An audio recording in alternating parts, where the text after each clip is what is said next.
The U.S. Open's about to start. It is. Well, it started. Or it started? Yep, started. Sure. There you go. Yep. Frauds. What did I tell you? And Jannik Sinner, the world number one, Yep. is playing despite testing positive for an anabolic steroid. For more on this, we go to our tennis correspondent, Michael Ryan Ruiz. This was a massive scandal, and it's got a lot of players upset. And a lot of players are upset because of a double standard. Now, there is precedent for players being suspended for a long time when they have this amount in their system. Now, to be clear, this was explained to me via Andy Roddick's podcast. The amount that was found in his system was less than a grain of salt. And the defense, Stugotz, correct me if I'm wrong, is while receiving treatment on a table, Sinner had an open wound, and one of the creams used as a topical cream got into his bloodstream, and it had a banned substance in it. And his trainer was using that cream to treat something on his own body, and it's like it allegedly like seeped through Jannik Sinner's skin, and so then he tested for this like infinitesimally small amount of this banned substance. Which is in the Italian version of Neosporin, right? It has this anabolic steroid in it. Right.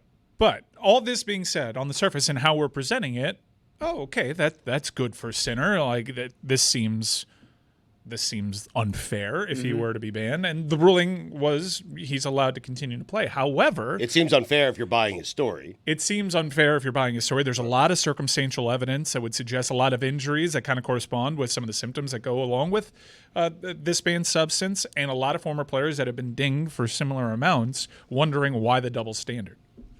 It's interesting. I mean, and then he did the thing. So I had no idea what they were putting on my body, which I highly doubt. I'm skeptical about that. And then he fired the two people who have been with him the entire time while he's risen to number one in the world. He fired two people who are a big part of his team. That part I found very, very odd. By the way, he had his case go before a panel of 3 independent experts, and 2 of whom were unaware of his identity. So they didn't even know who they were judging, and they found the explanation plausible, that the trainer had some on his hands, and then they went into the wound, and then later on in the treatment session. But I'm with Stugotz, like, hey, man, all right, my bad. Like, it's literally a microscopic amount. You gonna fire me? Well, that's what he tested positive for, a microscopic amount. And there are people out there on the internet theorizing, well, there are masking agents that could be at play, that this is the amount that they found, but it may not be the amount in their system. Also,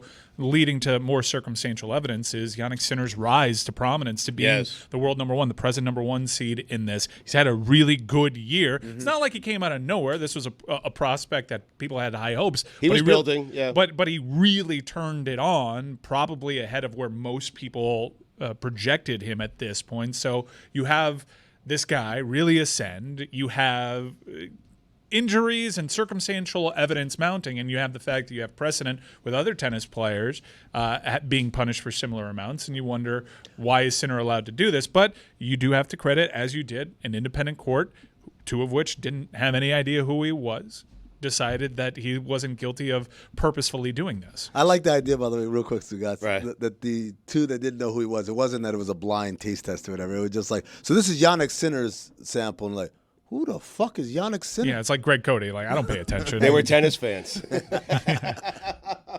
But this is a big time scandal, and there was a lot of tennis players weighing in, and you have the U.S. Open going on right now, and he is the number one seed. So it is a massive scandal in the world of tennis. It gets down, I think, this is the interesting part of the story. If you're the number one tennis player in the world, if you're a professional athlete, aren't you aware of everything that's being put in and on your body? Are you telling me Sinner didn't realize this until he tested positive?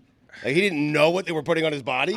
I do think that you trust your trainers to adhere to guidelines. You're also asking them to not only know what's on the topical cream, every ingredient that goes into that, and if it's against the rules, but also to know, we don't know, like, I don't know what the wound looked like on his leg. It's possible that he didn't know that he even had a wound on his leg. Sure. But don't you think there's a conversation between player and team? Guys, here's the banned substance list. Don't put any of this on my body.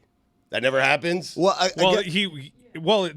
by the excuse, it was it wasn't even going on his body. The trainer himself was treating himself. Yeah. And then this got into his system because there was some residue. Again, it was smaller than a grain of salt. The idea is that like the guy was working on something else, hadn't washed his hands properly or whatever, and then started working. Secondhand smoke. Yeah, a little bit of that. A lot of this kind of falls into that tainted meat plausibility. In that there are taint and meat, two of my favorite words. There are trace amounts in this, and it's a believable thing. So people are wondering, like, is this going to be the new tainted meat excuse? This is the new my dog ate my homework, right? Like, my trainer didn't wash his hands. Which I guess then I'd never heard this excuse before, and maybe the first time that I heard tainted meat, I kind of had a similar reaction, like I didn't know that was possible. Oh, okay, I guess. And then everyone had tainted meat stories, so I don't know if everyone's gonna have open wound stories going forward. Well, the other thing is this anabolic steroid that's in this Italian Neosporin. Apparently, this steroid is an over-the-counter drug in Italy. It's not.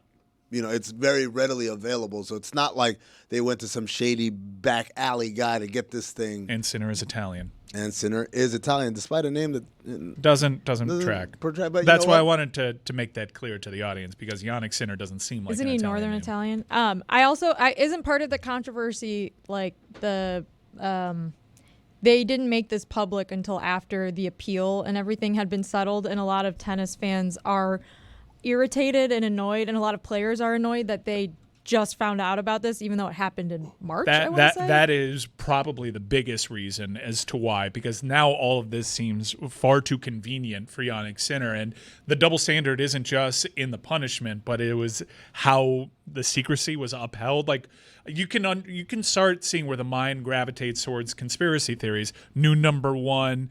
We just made a brand new superstar. We're losing all these stars in the men's game, and almost immediately you have guys like Sinner and Alcaraz. They ascend to just pick up the slack almost immediately. That's how you do it. And it's awfully convenient in the eyes of many. Now, Stugotz, I got some quotes for you here from several people. First of all, it's from Denis Shapovalov, a Canadian player who's scheduled to play in the first round on Monday, where he played yesterday.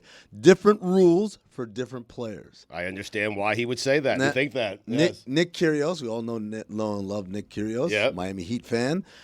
Ridiculous, whether it was accidental or planned.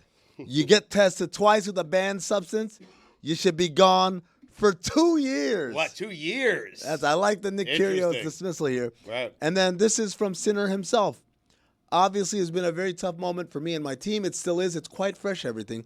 I also know who is my friend and who is not my friend now, because my friends know I would never do that. Stugotz, do you like Kyrgios' extreme dismissal, Sedano-esque, if I may? Yeah. Remember when he tried to ban Rudy Gobert for I do remember causing COVID? Yeah, for life? Yeah. Or do you like Jannik Sinner saying, hey, at least now I know who's on my side and who's not? I think when you're Sinner, that's one of the things you have to say, because you're trying to convince everyone that you had no idea. This was an accident, so you have to say. That's one of the staple things you say. It's kind of like a hot take, right? Yeah. One of the things you have to say is, you should be ashamed of yourself, where he had the audacity, right? Those are keys to hot takes. That's the key. That's a counter. Yes. Okay. What Sinner is doing there is one of the keys to, hey, I did it, but I didn't do it. You know what I'm saying? So I like Kyrgios, because I do think, first off, the rules should be the same for every player. They really should be. Those kind of rules, okay?